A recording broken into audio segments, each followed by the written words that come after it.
This week we continue with the workshops and we will focus on the topic of refactoring. You spent time in the previous two workshops to use test-driven development to build up tests and code, and you remember that there is the pattern of red, green and refactor.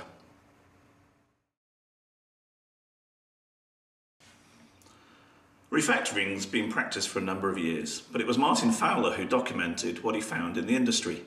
He published the book Refactoring, Improving the Design of Existing Code in 1999. The topic was well received, and today software tools such as Eclipse and IntelliJ include options to refactor the code.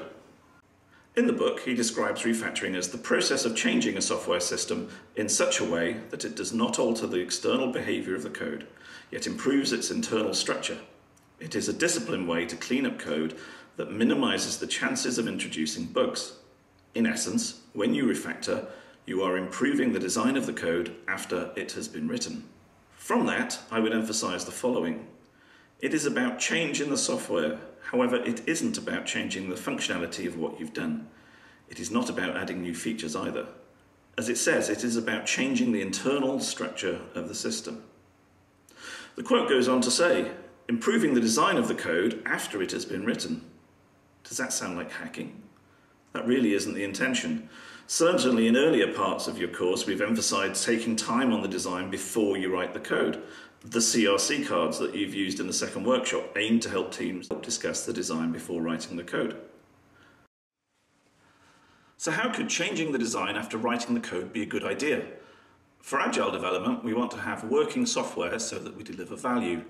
We accept that our first design might be okay, but could be improved.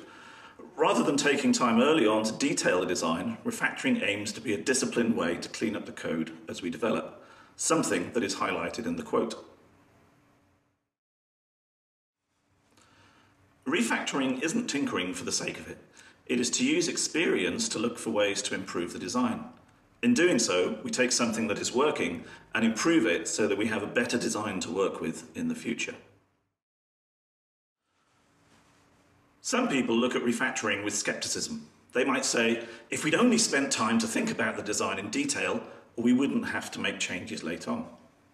The Agile response would be that even if you think about the design a lot to start with, we know from experience that change happens. Either the design misses something or the requirements need to change. So an Agile team should use its engineering skills to develop a good, simple solution for the problem. With TDD, we're then encouraged to look at that solution regularly and ask if it could be better. If it could, we should take time to improve it.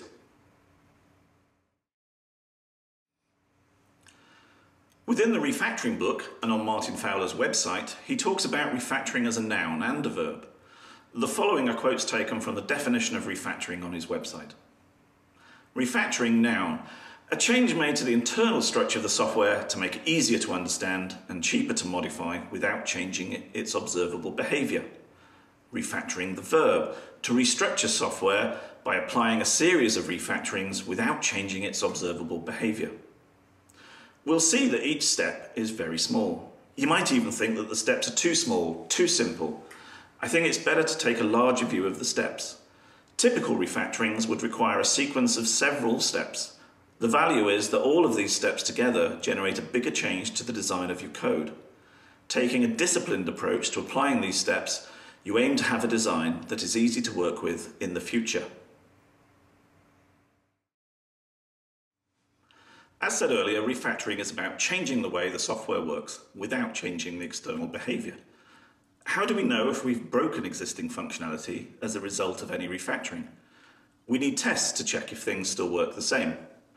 Refactoring therefore works well as part of TDD. TDD creates the tests, and then refactoring is used to regularly ask if the design can be improved. When we make any changes, we rerun the test to confirm that the changes didn't break the system. This week, we'll look at using some refactorings from the book. We'll take a piece of software and be asked to add new functionality. Before being able to add the functionality, we will apply refactorings to improve the design. In doing so, we'll have a better design so it is easy to add the new feature. If you get a bit of time before the workshop, I encourage you to look at the refactoring catalogue available on refactoring.com. We'll use a few of these in the workshop. See you this week.